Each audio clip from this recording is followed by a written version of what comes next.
Colby, so we can talk a little bit. Okay. I did all of those.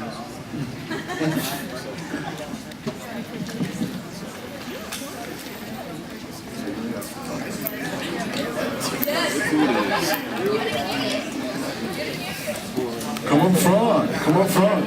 Your time to shine.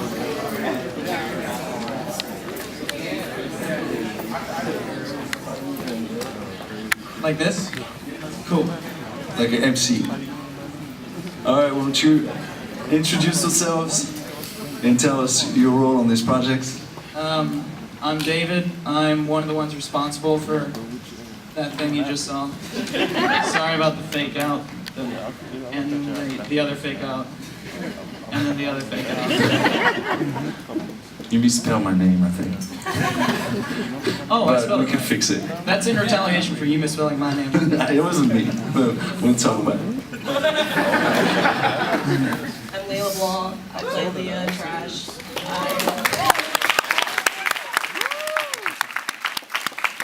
wrote it, and I'm one of the creators, and I'm the executive producer. I'm Katie. I directed Trash and also acted in it.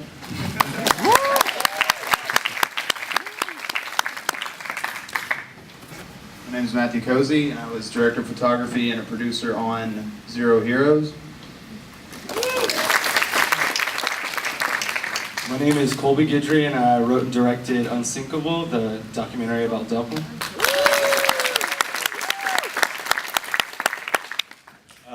I'm Lee Sammons, and I wrote, directed, and produced Zero Heroes.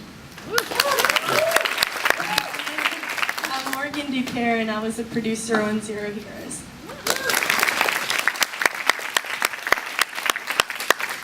Well, good work, everybody.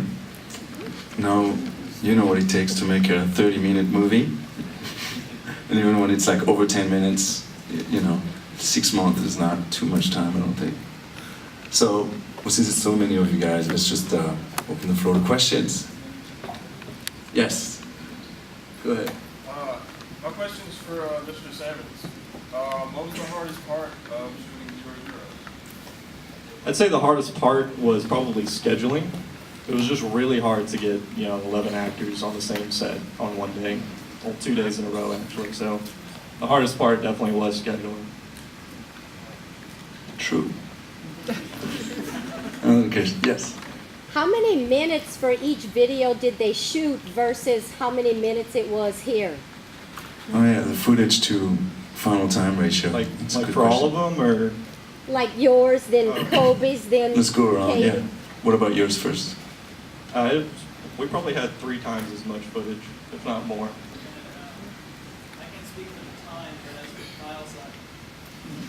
I can speak for the time, but as for the file size, the movie is 2 gigabytes, and we shot 700 gigabytes of footage. Well, mine came out to be less than 10 minutes, and I know I have like hours of footage, a couple hours of footage, so definitely shot all semester, so like 4 times as much probably. What about you, Leah? We had 3 shooting days. One was 14 hours, one was 8 hours, and one was like 5 hours or something. Okay. Compared to, it was a 14-minute film. It's like, wow. And that's also something you're gonna learn, I think, in the future, because you don't have to overshoot and you can target more the things you need. It's harder for documentaries, but scheduling and organization. Question? Yes. At what point do you feel kind of like you've spent this time kind of crafting this very large project, a lot of moving parts. At what point do you kind of consider it done? Like, at what point do you just kind of put down everything and this is the draft that will go into the world. This is the one I want everyone to see. Never. You don't. The version that you saw finished rendering at 11 o'clock this morning. Wow. And I'm probably going to edit some more on it when I get home. So it's never done, at least for me.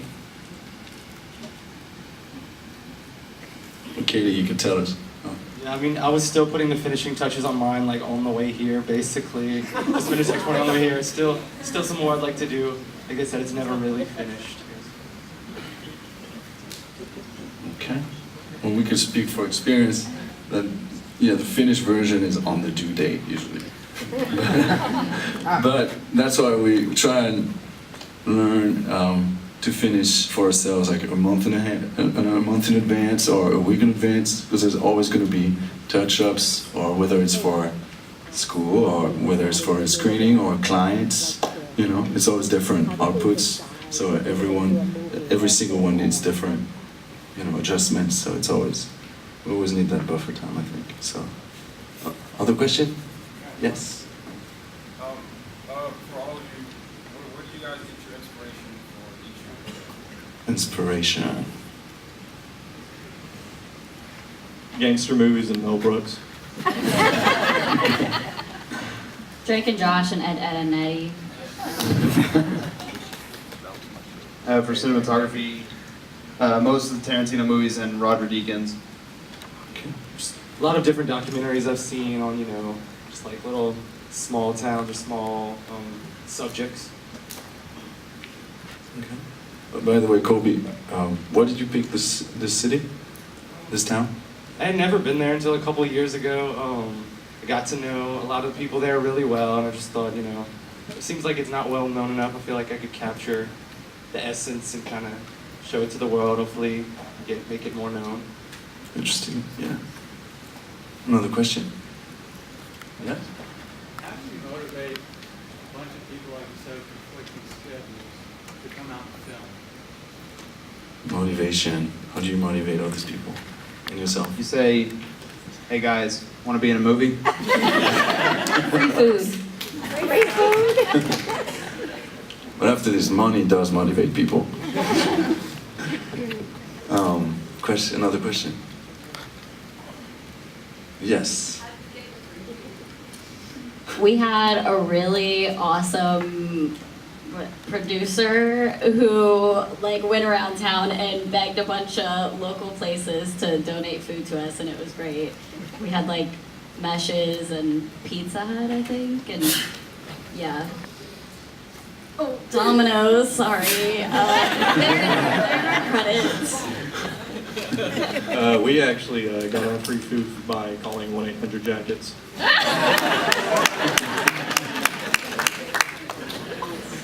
Is there a video for that? All right. Yes. What was the writing process like? The writing process. Actually, the first script for Zero Heroes I wrote about 3 years ago, and I've just been working on it probably each month since. And I think David and I went through more drafts than there are trees in the world. Yeah. We pretty much pulled our own and each other's hair out throughout the entire writing process. At first we did not see eye to eye at all. He wanted it to be very serious, I wanted it to be very funny. And I hope we found a match, a balance there, but... Okay. Yeah, we named the different drafts over the Pokemon games, and we got up to black. So, someone look on Wikipedia, you'll find out how many drafts we have. All right. You guys? Trash is inspired by real life events and my roommates. How long did it take you to write it? A month. A month, okay. And you wanted it to be a web series, right? Yes, it's the pilot for a web series. All right. I had done like a couple-minute version of this kind of documentary a couple years ago, and I was like, okay, I think I could really expand this, and I just kind of explored the whole town and picked out stuff I really liked seeing food, and it was never actually a big like writing process, but it was like, it took a while. All right. More questions? Yes, many more. Who are the two directors of that documentary we saw first? Smash documentary? Yeah, where are they? Yeah, where are you? Come on back, man.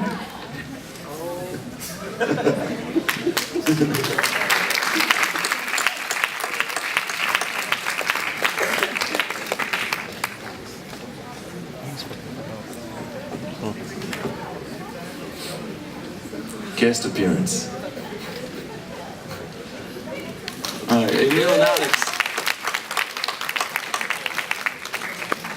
Guys, you could tell us a little bit about the writing process and your ideas, actually. Sorry for the late showing up, but I'm Emil Grifford. I'm one of the co-directors of the Lafayette Smash 4 documentary. And I'm Alex Arsenault. I shot some of the footage along with Philip Van Bergen. All right. So our writing process was more along the lines of me sitting in front of my computer, thinking about the Lafayette Smash 4 scene and its history, and then just writing down whatever came to my head. Sometimes I threw in a couple jokes, got rid of them afterwards, and then actually made it a little more educational.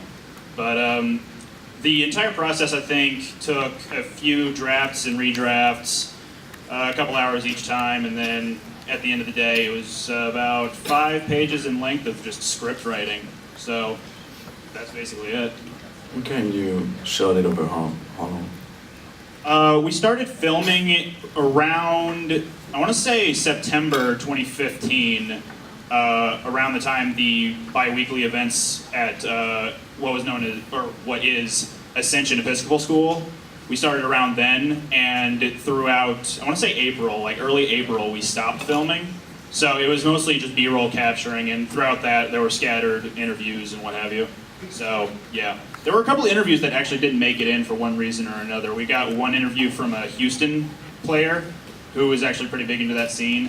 And there was another one of my brother's roommate who was too technical for this type of audience, I was afraid. So we had to get rid of that one. Okay, the scene, all right. Well, I am. Alex is looking to get into it. Okay. I'm sort of an outsider, so I kind of sat there and watched the documentary to sort of pick up on things that I did not know what they were talking about, and sort of try to make it more for people like me who might have a harder time understanding, because there's still a lot I don't really understand fully about the subject. I guess it helped to have a competitive player in myself and a casual player such as Alex work on the documentary about those two types of players. Yeah, you have both angles in the documentary, so good. Any more questions? Yes, Kate.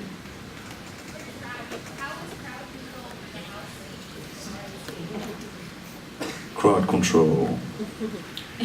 It really wasn't that bad. We had our awesome, well, he's technically a producer, but he was also on set, McKinley. And he kind of wrangled our extras. He and Jacques Cormier, they were a great help while we were running around with our heads cut off. Okay. Yes? And does that answer your question? All right.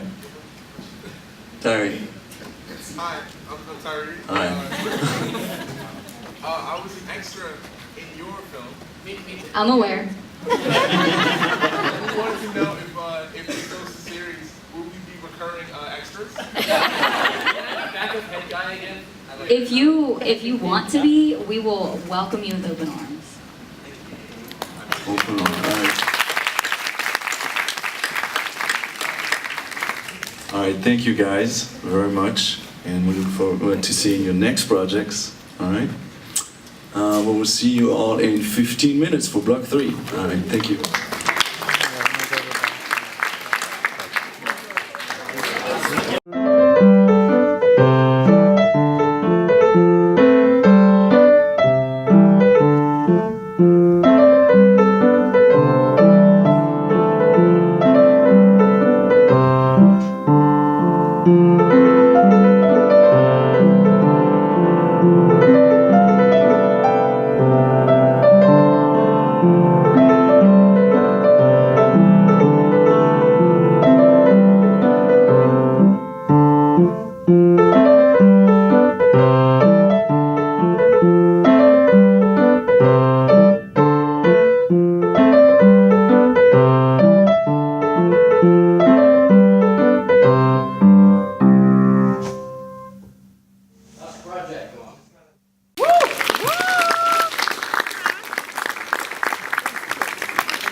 It's time for our filmmakers to come up front.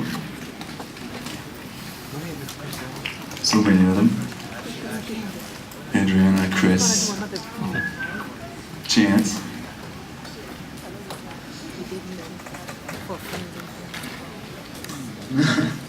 Is everybody here? Katie, Patrick, and Travis. Yeah. Awesome.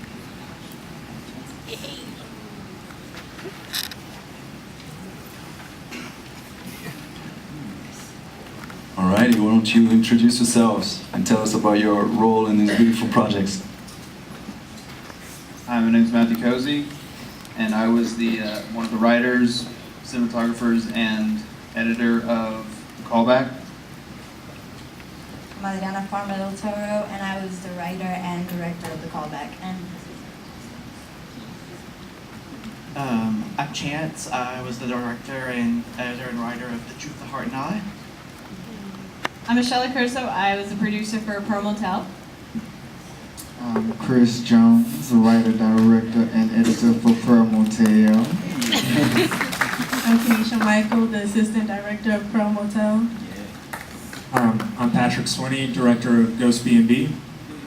I'm Katie Napoli. I was the producer of Ghost B&B. Travis Guidry, I edited, did camera work on Ghost B&B. I'm starred in it.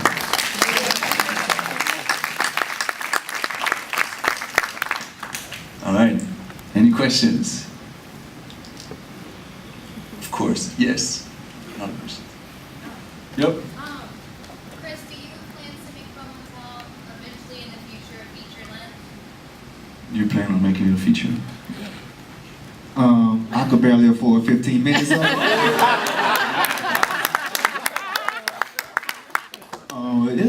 It's a possibility. I think it's a deeper story to Octavia White that can be sketched out. Yes? I have a question for Chris. What was your driving inspiration for Pearl Motel? So Pearl Motel is my baby, right? Pearl Motel Jones. The driving inspiration. Well, I guess to answer that question, a lot of the films and stuff that I watch to really get inspiration was like films like The Color Purple. The Color Purple was a big one. What's Love Got to Do with It? The story of Tina Turner. That was a big one I watched. And I listened to a lot of Snarky Puppy. Their music is just inspirational. So I listened to a lot of that, and there she was. Octavia is in the audience. So wave your hand, Octavia White.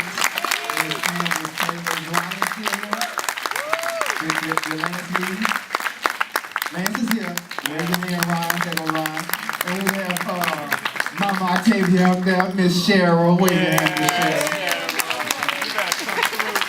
We got our guy who got knocked the hell out by Octavia, Mr. Brian up there. Wave your hand, Mr. Brian. In his underpants. Yes. For Ghost B&B, what was the plan going into it? Was it kind of just, here's an interesting idea, we're going to kind of dig around, see what happens? Was there scripting going into it? Not really. It was it was Patrick's idea for the project, and then me and Katie hopped on, and no, we got a lot of flack from our teachers, but we didn't really do a lot of preparing. We kind of just picked some places and like we're gonna just film it and I guess just try to be as entertaining as possible. That's actually not true at all. True at all. We did a lot of preparing, but mostly research on different locations around Louisiana, especially in the South. And we ended up picking Tea Freres and Myrtles because we could actually stay the night there. And I actually want to thank Adriana because she got us into Tea Freres because normally they don't let people do that. And the Myrtles actually cut us a deal. They gave us like half off as long as we didn't do any voodoo or seances while we were there. That was their plan. So, which is weird because they sell voodoo dolls in the shop. You didn't want competition. For Ghost Baby, you got considered re-editing it or like actually put Ghost in it the whole time. I swear I was like, scream, but I thought there was gonna be like open or something like that. So you mean like fake it? Yeah, we did think about that. But, I guess we just wanted to keep this one as real as it was and just show you guys what we had. That's why we kind of threw the things in, like when Katie was in the front of the house and she can hear the child scream and the door slam. Yeah, by the way, none of us believed in ghosts before, and we still don't. But we still want to try the concept. Well, what were your roles on it, more specifically? I mean, you started it obviously, but Well, all three of us and McKinley helped with camera, and we all did a part of the editing. Travis did most of the editing.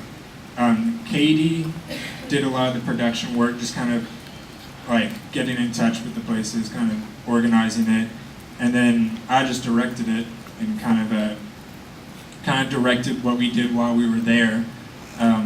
Even though a lot of the things we just kind of stumbled upon, like going upstairs into the Myrtles, we weren't really supposed to do that, but the people that had the room were like, you guys come on up and check it out. So we got really fortunate. did you know a lot of these things in advance, like the attic and stuff like that? Or is there a lot that you learned on location? You know what I mean? Like the attic, for example, in the first place, did you know about it beforehand, or is it all things you discovered there? Well, we had found some stories online where people were saying that the attic was one of the scariest parts, and we had heard of word of mouth that there's a lot of sounds that come from there, and I don't know, that just kind of seemed like the best place to start, like we said in the movie. Other than it just being an attic, it's just an attic. It wasn't that scary. It looks authentic. Yeah. There was a thunderstorm at the time we were in the attic, so that was pretty spooky. Yeah, question. Yeah, this is for Chris Jones. You did a period piece, and that's like really hard to do, especially when you put it so far back. So like, how difficult was that? How difficult? And this to just expand on the other question, I could barely afford 15 minutes of it. It was. My set designer, Matt Widow, is a genius, and he did a lot with nothing. So I really do owe it all to him and Kiana, my wardrobe, because I feel like that in itself really is what took it there. So I owe it all to set dress and costuming. And the car, oh my goodness, the picture cars. That was a time getting How did you those get them? things. Well, beautiful producer right here, Michelle. It was a long time it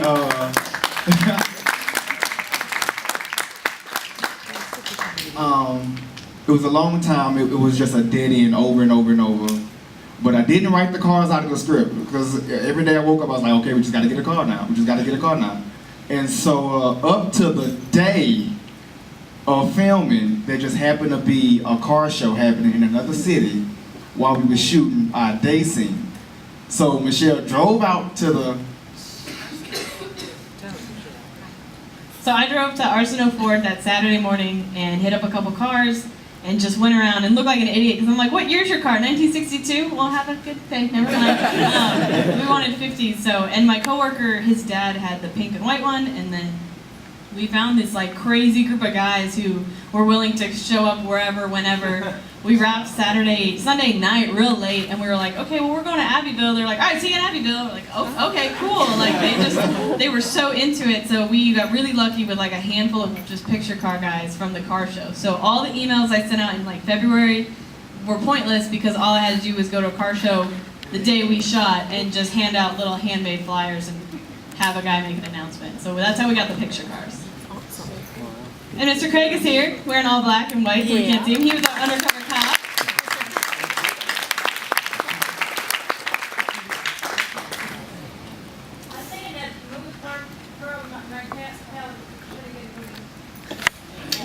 We agree. Yes. I got a question for Chance. Chance. And then your piece was like exceptionally inspiring. I've known you for a few years now, and we've always talked about movies when we were working together. And seeing your movie, I got to see your world in a way. And I was wondering if you were willing to, or thinking about pursuing, even teaching movies or films, if you came around to it. You seem like you're teaching it now, but you ever think like taking it to the next level? Actually, can you repeat the last part? It's kind of hard to hear you from here. I'm sorry. If you were willing to teach filmmaking, is that something you want to pursue? I don't know. I never really thought about it, but I mean that would be an interesting possibility. I mean, it's definitely possible. So I don't know. Let's see. You should. Yes. I have a question for Chance. The girl in all of the pictures with you, was that your sister? And if so, yes, it was. It was my sister. I wanted to see her. Why wasn't she in the... Good question. Actually, I asked her to be a part of it, and she declined because she's my sister. So,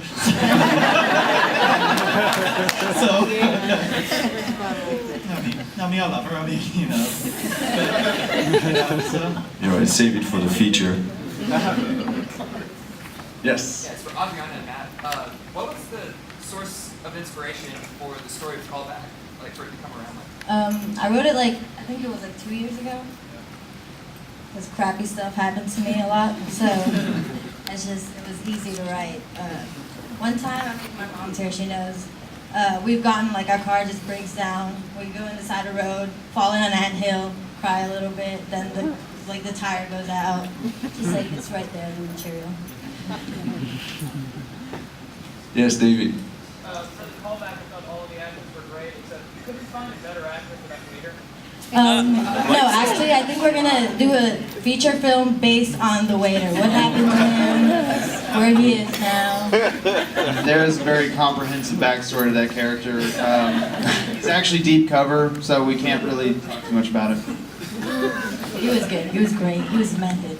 I heard he shaved his legs just for that role. He did. He did. Things we didn't even ask him. We're Yes. For Ghost B&B, would you do it again? Oh yeah. Yeah, for sure. Yes. Absolutely.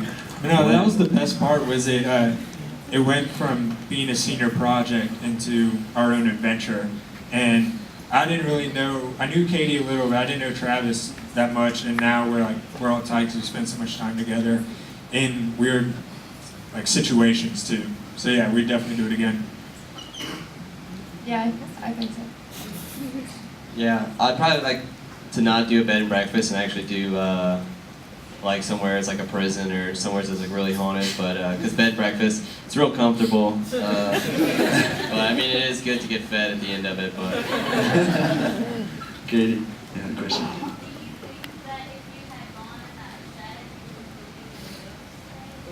No, because we would have found baby ducks. yeah, I would believe in baby dogs. I probably would have taken them and brought them back to our room and everything. It would have turned into a home safe baby ducks.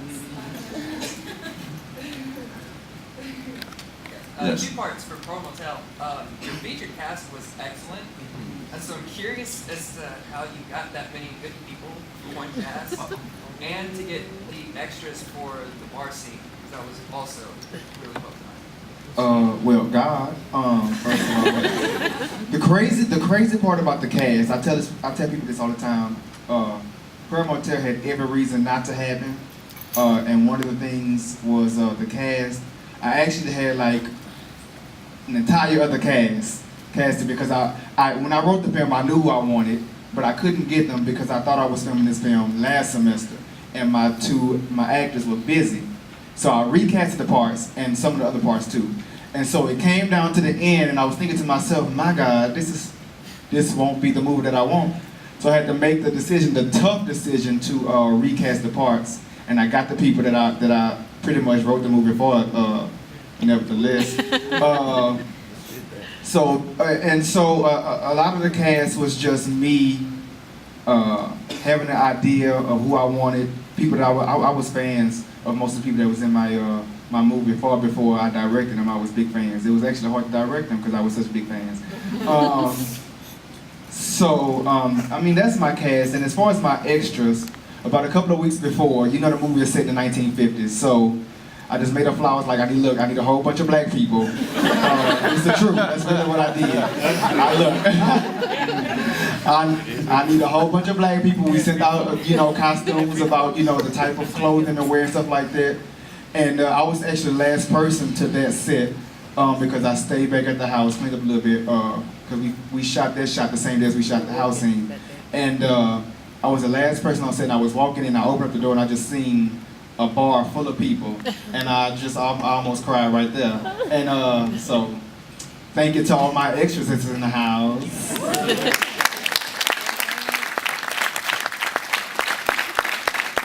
I'll do a couple of last questions. Yes, in the back. 2 questions. One, where was the bar, the interior bar for a hotel? The interior bar was at Abbey Players. Yes. And second question, do any of you plan on submitting to a film festival, especially one that's local? Like every single one that exists? Yes. Yeah? And it's free for students to submit. And yes, we will, for sure. We'll do anything that's free. Yeah, see, we had looked up a few film festivals, so like, since it has a black cast, we want to do like the American Black Film Festivals that take place in Miami. And we're going to do a lot of the local ones, like Southern Screen. We just apply all over. We're going to get someone. What about the others? You already thought about which festival? Okay. You have? No. Which one? We're still figuring out which ones we're planning on sending it to, but I think first we're gonna get together and finish it because it's at a good point, but there's still some work we want to do to it, and maybe make it a little bit longer. There's some stuff that we want to add to it, but Yeah, there's the one here, and then there's one in New Orleans that's called like the Boogeyman. It's like something spooky documentary, and it's like documentaries that can be dramas and comedies, and ours was borderline comedy. We had a lot of like good personality stuff in there, so that was like a perfect one that we could submit to that we're going to do. Leah, last question. Good question. You can go first. I think we spent like $120 to get the room at the Myrtles, and I think that was pretty much all the money we spent. Because we didn't pay ourselves. Alright, what about you guys? Per motel was just over $3,000, and I started saving that money since my freshman year of college. And I just wrote the movie last year, but I've been saving for 4 years. That's crazy. And then we were able to raise about $300 on GoFundMe, which did wonders because there was costume alone, Yeah. So Crafty and catering. Crafty, yes, Absolutely. yeah. Crafty was Michelle. She going to the store. Chance. A lot of mine was in kind, but the production value of it was about $7,600. But really, I don't think I spent a dime on it. Good. Adriana. Ours was like, yeah, 1,500. Danced naked in the street for a few days. We didn't raise anything, so then I started a Kickstarter. I made $1,500. All right, well, very good. Thank you so much.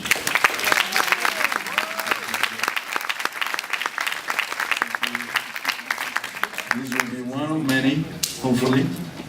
And to all of you, let's not forget that filmmaking is a craft. So we really want to see more projects. Keep practicing. It's just like painting or writing or music, you know. So we really want to see more of that.